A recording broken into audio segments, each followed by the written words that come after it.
د سریلانکا د لنکا پریمیر لیګ دوهمه لوبه نن غرمه د ډمبولاورا او ګالي ګلیډیټرز لوبډلو ترمنځ په کولمبو کې پیل شوه چې د لومړۍ پاڼۍ په نیمایي کې په لوبغالي کې مار ولیدل شو.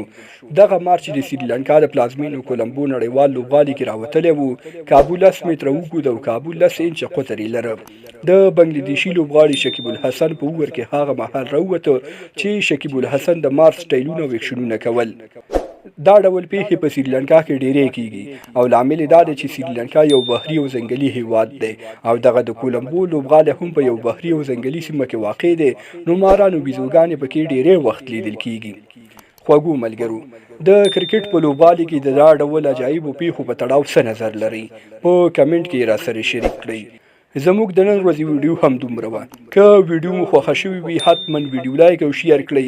په پای کې زما یوټیوب چینل هم سبسکرایب کړئ. تر بیا او بلې ویډیو ښې چارې لوی الله مو مل شه.